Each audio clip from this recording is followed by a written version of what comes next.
morning. My name is Harvey Richards, and I'm the Associate Executive Director of the Missouri State High School Activities Association. I am a former superintendent, principal, high school coach, Division II athlete, also coached youth sports.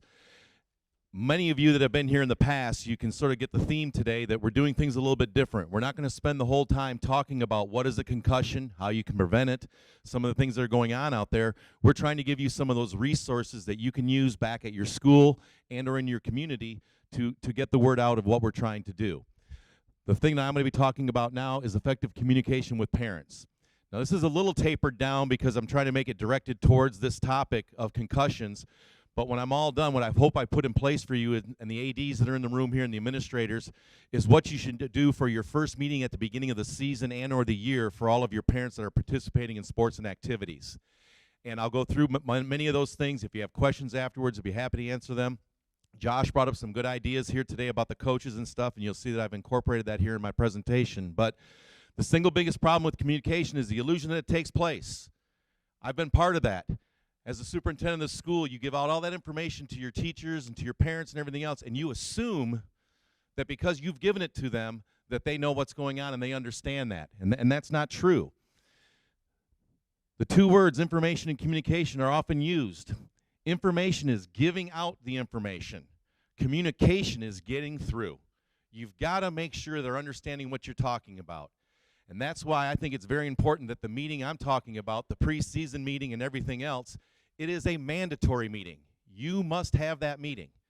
A student athlete, someone participating in activities in your school, cannot participate until they've had this meeting with them and or their parents present.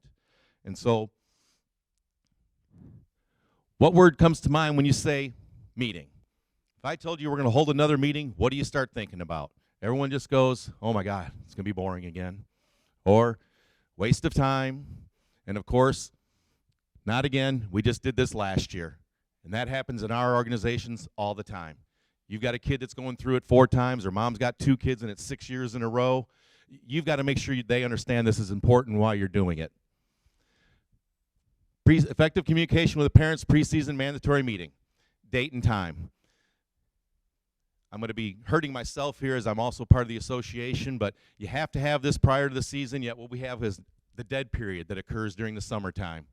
And if you have the summertime dead period at the end of your school year, summer, the only time you can hold this meeting is after 5 o'clock on Sunday, all right, prior to your first practice. And so you got to make sure that you have that date and time and the parents are well aware of that.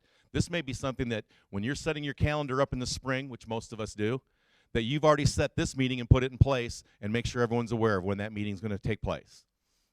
General information, and this is how I would set up the meeting. You're going to have a general information for all sports and activities. You're going to sell your school or your program. You're going to have the concussion meeting, and then you're going to have your individual sports or activities meeting. So those 4 things would take place during that time. Food.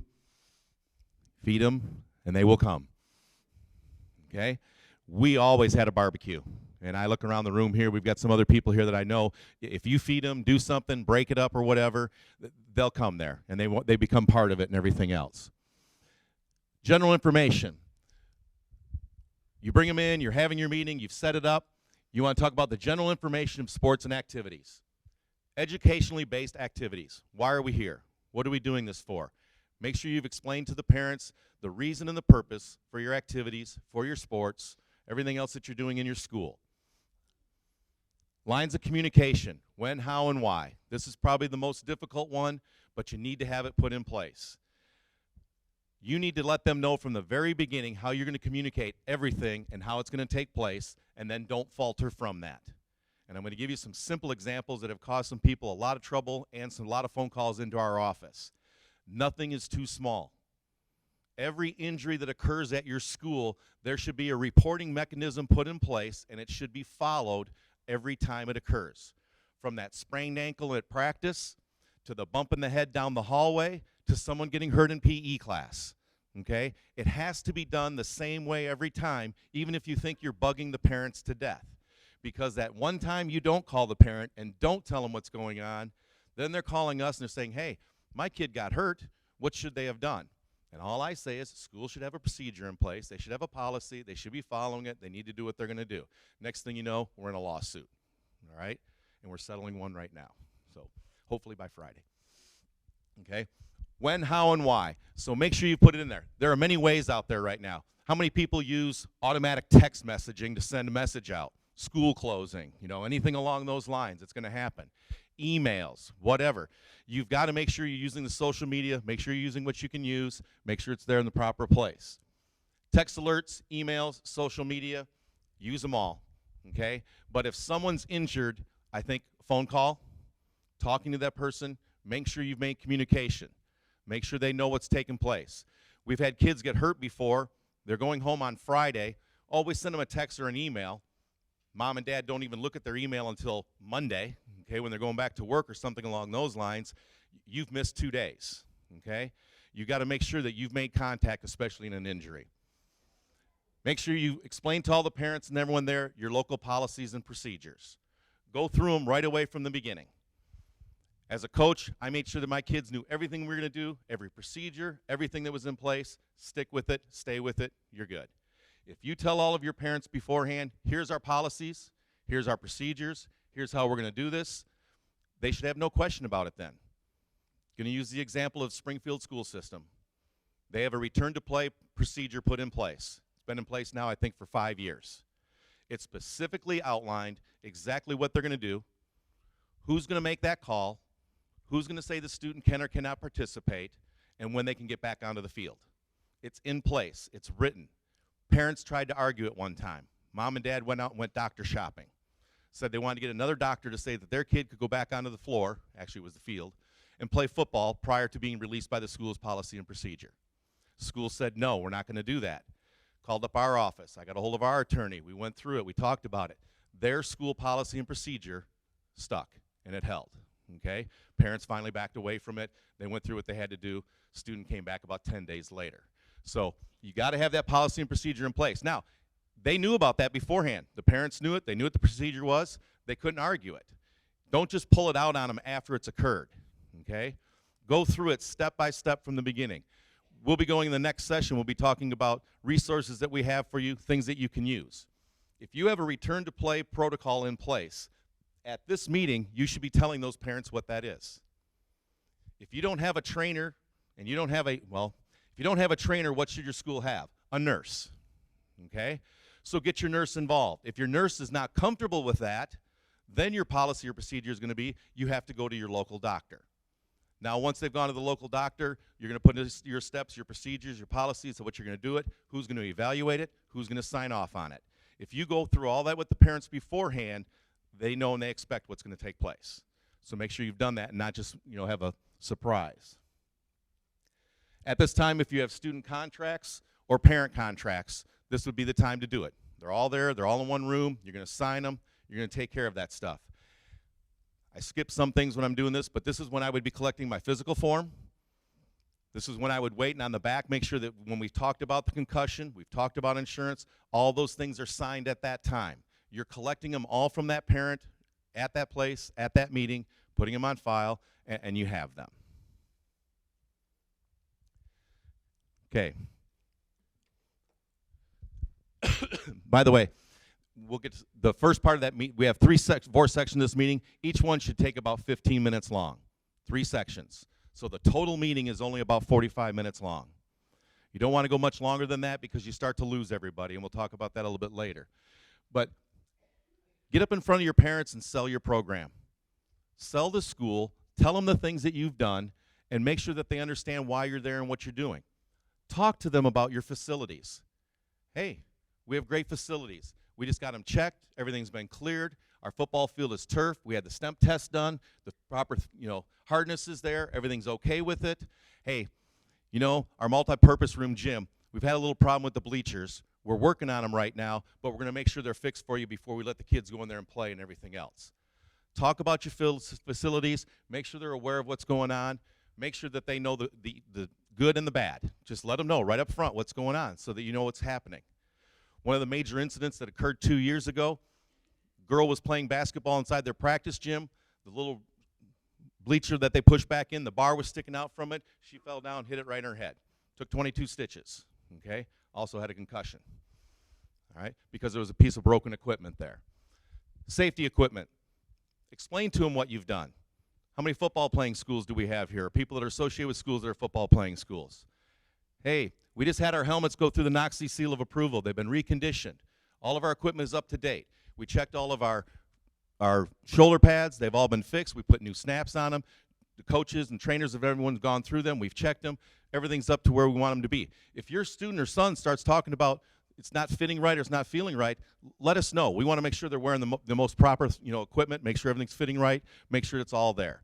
So explain to them the safety stuff that you have. Talk to them about AEDs. Do you have them? Where are they located?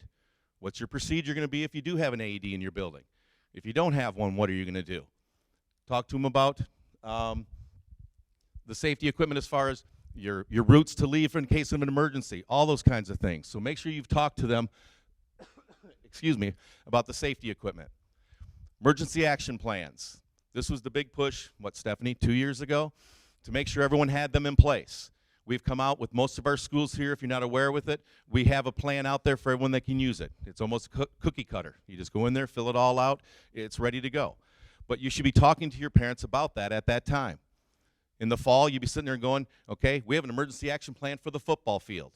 Everybody knows what we're going to do if something happens out there. The soccer, the swimming pool, okay? Make sure they're aware that you've put in place your emergency action plans and what you're going to do. Make the parent feel comfortable out there that you're worried about their kid, which you are, and that you're concerned about their safety. Let them know what's taking place. Have the school nurse at this meeting if she's going to be part of your program. All right? I can tell you right now, 23 years in the public building, I don't think I had the school nurse at my meeting once, except for when her kid was playing. And that's it. Have her be there. Have her be part of it.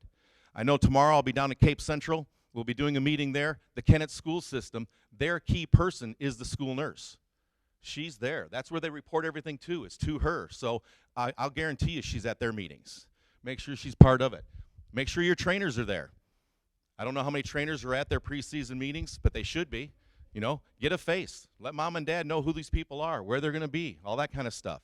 So make sure the trainers are there. Next, 2. Brag about your staff. Talk to them about your administration, what you've done. Hey, I've been attending the concussion seminars across the state of Missouri. I've been certified in CPR, AED, first aid. Okay? All of our coaches have been certified. They've done everything they're supposed to do. They've gone through their emergency action plans. They'll be practicing those with your kids at the sporting event. Just like one of our practices, they're going to go through that emergency action plan because they're prepared. So brag about your administration staff. Brag about your coaches. Tell them they're prepared. They're ready to go. Now, mom and dad, we need you guys to be ready. We're going to have a meeting a little bit later on about concussions. We want you to pay attention. And when things are going on with your kid, let us know. PPEs. At this meeting, I'd make sure you talk about them, have their physical form available, make sure it's been filled out, and then those last 2 pages where you have to sign for everything, make sure that's available and you'll take care of it at that time. Concussion procedures.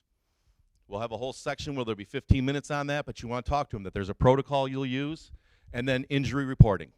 How you're going to report the injuries, what you're going to do with them, where they're going to be at. All right. For this meeting here, this is probably my main topic.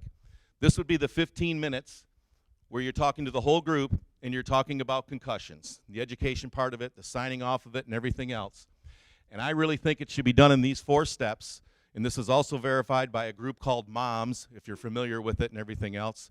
I've worked with them along with some of the people from the NFL and the NATA at their meetings. Have the coach lead this part of the meeting, because the coach is the person that has to set the tone for what's going on out there. As Josh said earlier in his report, over at Westminster, they have no issues with their football coach and what goes on out there. It's part of his procedures and his protocol. The coach should be up there and say, hey, you know what, if your son or daughter gets hurt, we want to take care of that first. It's not going to cost them playing time. Now, they may miss because they're hurt, but when they come back, they're going to be part of the team still. Have the coach lead this. Won't jeopardize playing time. Keep the head out of the game. If it's the football coach, he's got to talk about that all the time. We're going to keep the head out. It should be documented when he taught tackling, okay? when they did safety equipment checks, when they did all that kind of stuff. I tell the football coaches all the time, if your school goes to court, I should be able to come up to you and say, hey, give me a calendar or give me your football plan and tell me those days that you did this stuff. Boom, boom, boom, boom, boom, boom. If that's there, man, that is beneficial. You just set it on the table, there it is, okay? The next presentation then, to me, would be a medical presentation.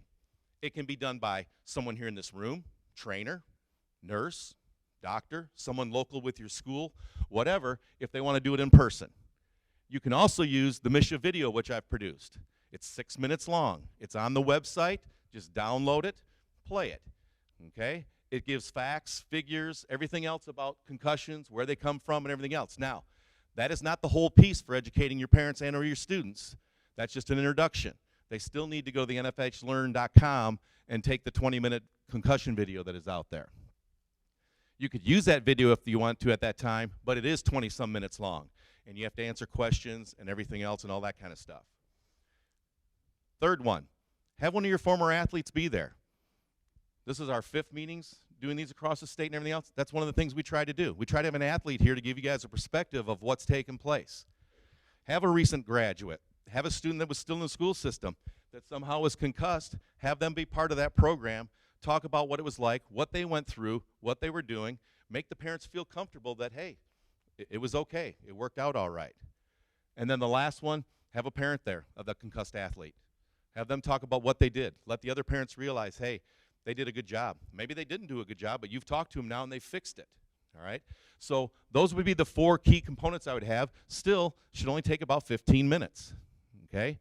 The coach would talk, assure everybody what they're going to do, a medical presentation, former athlete, and then a parent, and just have them discuss what's going on. This would then suffice for your, have you delivered concussion materials to the parents and everything else? Now they can sign the little back of that sheet. Remember at the beginning I said that sometimes communication is a perception? We've had people, we'll ask them, hey, on file, do you have your PPE form? Yes. Have all the places been signed? Yes. Okay? And then the parent will go, well, I signed that because I was told to. It doesn't mean that I learned something or that I was actually educated on it. You didn't communicate to them what you had to do. How many of you, I mean the ADs I have in the room here and everything else, it says insurance, XYZ, 2713, whatever, Blue Cross Blue Shield. Would you take that then and I signed it? Everyone in this room is going to go, yes. That number doesn't mean a thing, okay?